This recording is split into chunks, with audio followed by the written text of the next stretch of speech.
Forward with the Undersecretary of the Army, Patrick, an Iraq war veteran and a former congressman from Pennsylvania. Sir, pleasure to have you on New Day. Thank you for having me.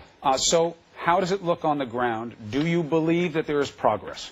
I do believe there's progress, Chris. Our troops are doing a fantastic job, but we have stood up over 13,000 Iraqi forces, which is the most important part. And now what you saw breaking news where the Turkey tanks are rolling into Syria to take the fight to ISIS.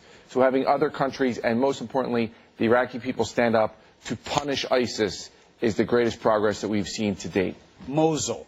People hear about that city from time to time. We always tell them it's important. Why? It's critically important. It's the second largest city in Iraq, behind only Baghdad. It's just north of, as you know, of Baghdad. But I will tell you, what you're seeing is people, and I saw your report about an hour ago, when you interviewed the investigative journalist, what you're seeing is the Iraqi people stand up to take the fight, part of that resistance. They send a message to ISIS. They're no longer welcome there. And at the same time having that, obviously the resistance battalion of Iraqis is critically important. What we're doing there is empowering the Iraqi people to stand up against that terrorist organization. A terrorist organization, as you know, Chris, that has already captured 3,000 young women and girls to use them as sex slaves. Now, I know there's people in America, there's some folks that say, we don't want to be the policemen of the world.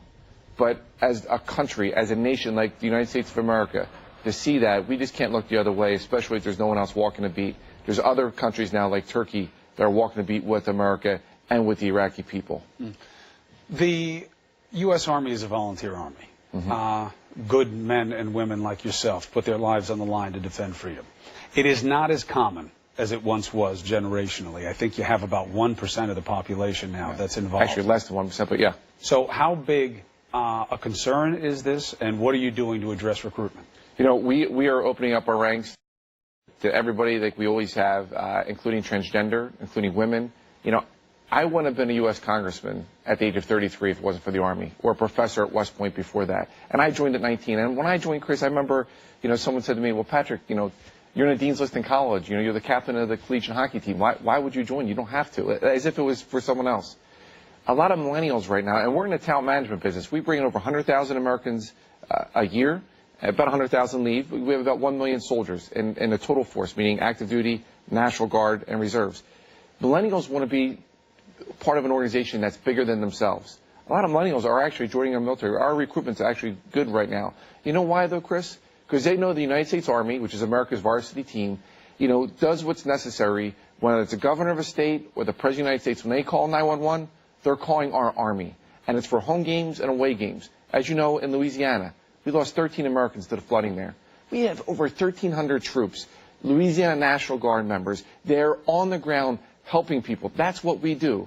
And we have away games as well, like in Iraq or in Afghanistan, to make sure we keep our families safe at home and we don't look the other way when such human atrocities are happening. There's a little bit of stink that came up from the Army. There was some kind of slide in a presentation that had Hillary Clinton being seen as a recruiting tool for ISIS, and I know it's been removed, but what did you find out about that? Yeah, we're looking into it, but the bottom line is this: it was a political statement that someone put in there. We don't talk politics. We are an apolitical organization, Chris. Yes, I served as a member of Congress before, but I take an oath, like every other soldier in our Army, to support and defend the Constitution of the United States against all enemies, and to not be political. So, it's something that was addressed that we won't see again. As somebody who's had their life protected by U.S. forces abroad, as you know, as embeds, we're with the troops and we do it. We see the of character. They often have politics foisted upon them, but they are very rarely political themselves. Let me ask you something. Arwa Damon is that investigative journalist you're talking about. She beats a steady drum in these situations. You have to win the military fight. But the fight that follows is even more important. That is ignored here as a root cause of a problem that we're dealing with ISIS.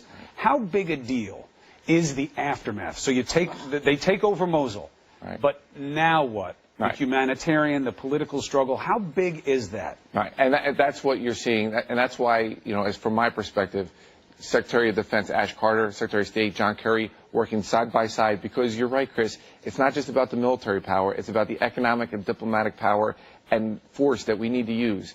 And as far as our part in the Army, that's why we're partnering to make sure the Mosul Dam is up. Our Army Corps of Engineers is partnering with an Italian company to make sure that doesn't go in further decline. Things like that make a huge difference. And that's why, it's good. I know a lot of diplomacy is not as sexy as military power, but it is just, if not more important, than military power. And that's why we're working hand in hand, obviously, as a whole government, as our nation, to bring other partners in that region to stand up with the Iraqi people. And that's why the news about Turkey getting there to take the fight to ISIS is such incredible progress that we've seen just within the last several hours. Patrick Murphy, thank you for the update, and thank you for your service. Thank you, Chris. Good to have you on New Day as always. Poppy? All right, thanks.